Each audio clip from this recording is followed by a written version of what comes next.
ये क्रशर चल रहा है, खड्डे खाली कर दी। ये लोग अपने हक के लिए लड़ रहे हैं और उल्टा उनके ऊपर कार्रवाई होनी चाहिए जो लोग इलीगल काम कर रहे हैं, बजाय इन आम जनता जो उससे त्रास्त हो रही है उनके ऊपर कार्रवाई की गई। इन लोगों का कसूर क्या है? जिन लोगों के नाम दिए कि इन्होंने इलीगल माइनिंग हो रही थी उसे रोकने की कोशिश की। क्या हम लोगों को अपने हक के लिए लड़ना जो है वो हम लड़ भी नहीं सकते? चल गया है तेरे खिलाफ पर्चा लगे दा मैं किस बेस पर भला कोई अशोक लंबड़ा साढ़े उत्थे बड़ा दादागिरी मचाई दी उन्हें गुंडागर्दी क्योंकि बाहर के लोग लेइयै आई है तो सानू वो गुंडागर्दी दिखाते हैं। हाँ साढ़ा गुनाह इन्ना है कि अस अपने हक वास्ते लड़ाने हैं। 8-10 जगह बिकी है क्रशर। हूँ इन्हें की करा दे कि बाहरों बंदे ले आइए राती दिन रात गैर कानूनी तरीके से जो है वो क्रशर वहाँ चल रहा है, उसके ऊपर जो है वो आप लीगल कार्रवाई करें और उसको बंद करवाएं, लेकिन वो कार्रवाई तो हुई नहीं। ये माइनिंग जो माफिया है ये टोटली दादागिरी उतरी है और बड़ी गल उसे ब्लाक नहीं है। ये ब्लाक नहीं है तो जी कोई मशीन लगती है वो कोई चिड़ी कटारी से है नहीं, ये मच्छर से है नहीं, लगता नहीं है। एडी बड़ी अगर मशीन लग रही है। जैसे कि आज हमें पता चला कि हमारे एक्स नायब सरपंच जोगिंदर जी को पुलिस वालों ने घर से उठा लिया। हम जैसे ही पुलिस स्टेशन में पता चला कि कोई पुराना केस था, कोई माइनिंग को बालों को इन्होंने रोका था, तो उसके मुतल्लिक इन्हें उठा लिया गया। और मुझे ये समझ नहीं आती कि ये बंदा फैक्ट्री में काम कर रहा है, इसकी अटेंडेंस वहाँ पे चल रही है और इसके खिलाफ झूठा पर्चा दे दिया गया। इन लोगों का कसूर क्या है? जिन लोगों के नाम दिए कि इन्होंने इलीगल माइनिंग हो रही थी उसे रोकने की कोशिश की। क्या हम लोगों को अपने हक के लिए लड़ना जो है वो हम लड़ भी नहीं सकते?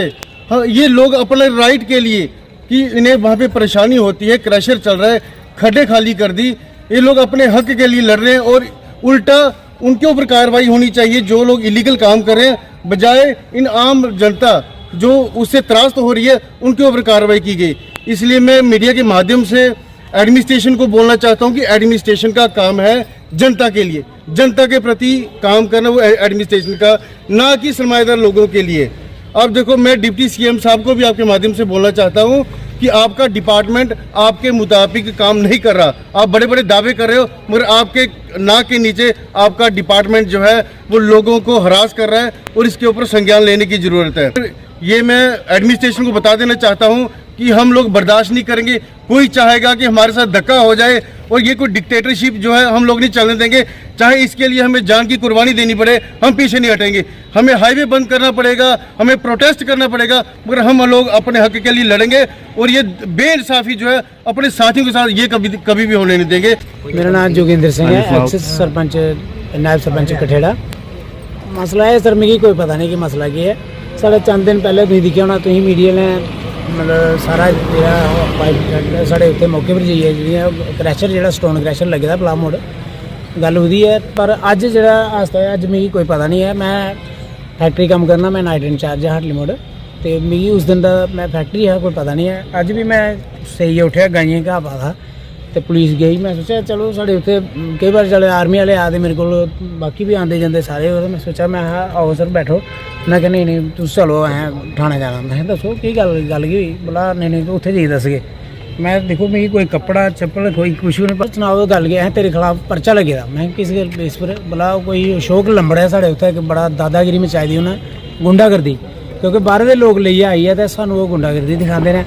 हाँ साढ़ा गुनाह इन्ना है कि अस अपने हक वास्ते लड़ाने हैं। साड़ी जमीन मौका दिखाया जा उत्थे दूआ जो भी सारा मीडिया च पहले भी असीं दस चुके हैं कि एक मेन जड़ा पुल जड़ा कोई 4-5 करोड़ की लागत कन्नै माता बाला सुंदरी वास्ते बनदा, उहदे वास्ते भी दिक्खो जाइए तुसीं दिक्खी सकदे हो डैमेज होई है। बाकी मेरा घर 100 मीटर नहीं अगर करो फ्लाई दे तैदे लैंदे ना मतलब ओह् करदे ना दिक्खी सकदा कोई मेरा 100 मीटर घर बने।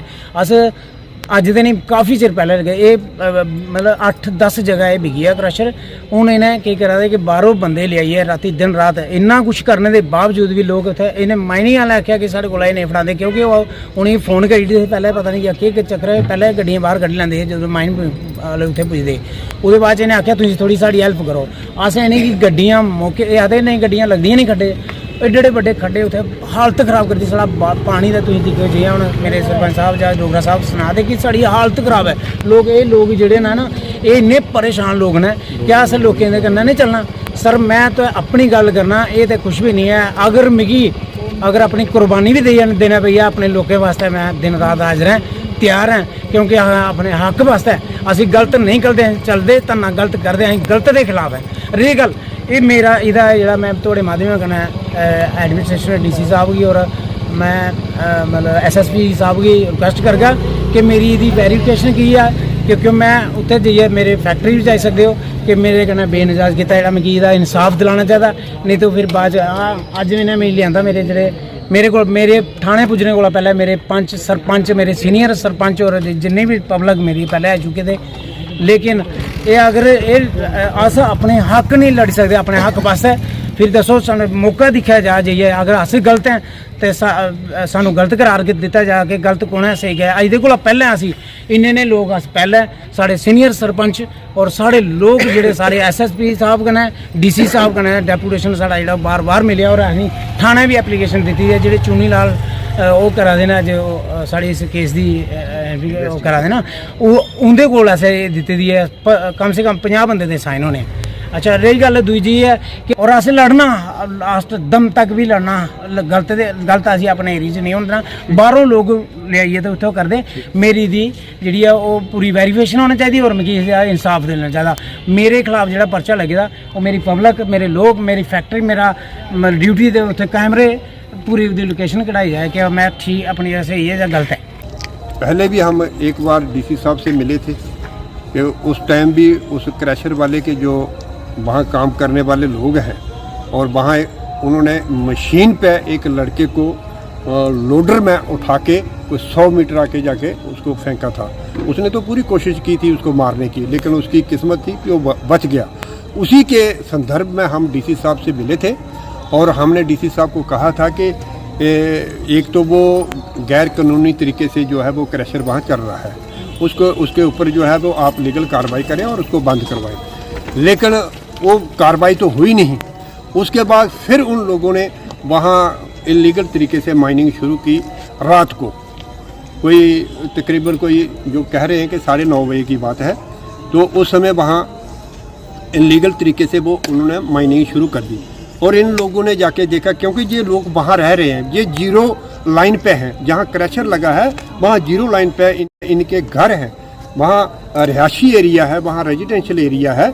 और उस एरिया में इतना पोल्यूशन है कि वहाँ जो साउंड पोल्यूशन है वो इन नॉइस पोल्यूशन जो इन लोगों को जो है वो डिस्टर्ब करता है। और इन्होंने बार बार कहा है कि भाई आप जहाँ जो माइनिंग है वो मत करें, वहाँ माइनिंग है ना, तो वहाँ कोई उस पर कोई वो बना हुआ है माइनिंग का कोई ब्लॉक बना है, वो ऐसे लीगल तरीके से जो है वो माइनिंग करते हैं। तो इन लोगों ने जो सरकार ने काम करना चाहिए था, जो जियोलॉजी माइनिंग वालों ने जो काम करना चाहिए था, वो इन लोगों ने जो है वो सरकार की मदद करने के लिए वो काम किया और उन लोगों ने उल्टा इनके ऊपर हमला किया है और इन लोगों को के साथ लड़ाई झगड़ा किया है। और फिर उन लोगों ने ही जाके आके पुलिस में आके इनके खिलाफ कंप्लेन कर दी है, झूठी कंप्लेन कर दी है। वहाँ देखो आप कितने लोग हैं, ये पूरा गांव वहाँ से आया हुआ है, पूरे लोग परेशान हैं और इन लोगों की कोई सुनाई नहीं है। और वो लोग हैं, वो लोग जो उनकी जो लोग पावर वाले हैं, वो इन लोगों को दबा के और जो वहाँ इलीगल तरीके से माइनिंग कर रहे हैं वो जबरन माइनिंग करके और इन लोगों को डरा धमका के इनके ऊपर केस बना के वो इनको डराना चाहते हैं और वो अपना जो है वो गैर कानूनी तरीके से वहाँ से माइनिंग करना चाहते हैं। बड़ी माड़ी गल है कि एक पासे अस लोगों की शाबाशी देनी चाहिए। मैं तो एप्रीशिएट करांगा जोगिंदर सिंह होरें गी, बेचारे शरीफ आदमी ने भी जदा 8-10 साल जदों दा क्रैशर आए दा इंदा इलाके विच उन्ने बारी कोई 8-10 बारी बिकी भी चुके और बड़े बारी किया, क्योंकि इन्हें रोना है, बाकी आए पैसे कमान, इनका तो जीवन है, इनके दादे परदादे की जमीन इन्हें थोड़ी छड्डिए जाना।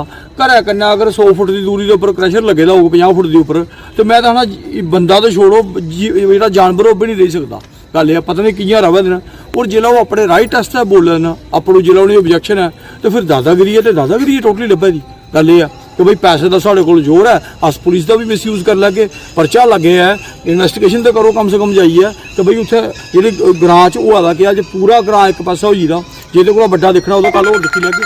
गल एह् है लेकिन ये गलत गल है, मैं तुहानूं आखना ये माइनिंग जेह्ड़ा माफिया है ये टोटली एक दादागिरी पुत्तरी है। और बड्डी गल उत्थे ब्लाक नहीं है, जे ब्लाक नहीं है तो जी कोई मशीन लगती है वो कोई चिड़ी कटारी से है नहीं, जेह्ड़े मच्छर से है नहीं, लभदा नहीं है।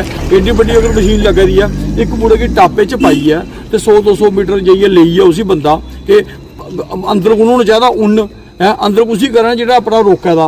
तो मेरा आखने का मतलब है कि जरूरी माहौल खराब करना, अगर गल ये है वाटर लैवल उस इलाके का खत्म हो गया, 70-80 जी घुमा जमीन है वो बंजर करुड़ी सारी है, क्योंकि वह जो डस्ट पौधी उपर तो कणक तो हो ही नहीं सकती, कि हो ही नहीं सकता। तो गल है तो अस लोगों की बनाने या उजाड़ने है। तो मेरा आखने मतलब प्रशासन की आखंग कि थोड़ी जी अखा खोली उड़ो, नौकरी बेशक तुहानूं थ्होई दी है भाई ठीक है, लेकिन लोगों की मारने तो थोड़ी थ्होई है। गल ये है कि मतलब जे लोग रहोगे तो कुदे कोल जागे तो इ'यै जन्म कोई नौकरी तुसें पूरी 7 पीढ़ियां तो नहीं रौह्ना है, तुसें थोड़े बच्चे भी इन्हें चीज़ां फेस करनियां न। मतलब लोगों की बोलने पर मजबूर नहीं करो, जो उस ड्यूटी के उपर न वो भी सुना दे ड्यूटी के उपर न, तो वो उस टाइम उस बंदे की इ'यां कपड़े भी नहीं बेचारे पान दिते। गल इ'यै प्रॉपर जाइए जि'यां बड़ा पर कोई क्रिमिनल होंदा, हार्ड कोर क्रिमिनल होंदा, जेह्ड़े क्रिमिनल न चिट्टे पिट्टे वाले वो सारे इ'यां फिरी जा दे, उ'नें कोई वड़दा नहीं है। इस वक्त है है कि लोगों की मजबूर नहीं करो, अद्धी राती बेचारे जा दी लेडीज़ आई दियां साड़ियाँ पीड़ा के तो आई दियां न, उत्थे प्रशासन की आखंग SP साहब की आखंग कि ठीक है तुस थोड़े उधर बिजी हो, लेकिन जेह्ड़ी स्थिति परिस्थितियां लोगों च एक नैगेटिव इंपैक्ट चलता बहुत ज़्यादा। तुहानूं सनाना हूँ जेह्ड़ी तुस आखने इलीगल चला दा इक ही थोड़ी चला दा, मिगी लगदा कोई 40-50 चला दी, इक एह् है उहदी गल कराना। लेकिन केह् है कि मैं तुहानूं सनाना मिली भगत है, माइनिंग डिपार्टमेंट टोटली लिप्त है। गल ये ना इस वक्त कि सारे की हिस्सा मिला ला साहब जी, गल है अमीर बनना आए दे 2-4 कोठियां जेहड़ियां ना वो को बनानियां कुदै ते बनागे, जे लोगों की बददुआ लेई जागे तो कोठियां बिच भी रौन नहीं होना। इस वास्ते यह है कि जेहड़ी चीज़ एक उन्हें दिक्खना, डिपार्टमेंट ने दिक्खना ना, माइनिंग ने जेहड़े लोग एडमिनिस्ट्रेशन उन्हें दिक्खना ना, तो उन्हें बजाए लोकें ही जाने पवा दा बड़ी माड़ी।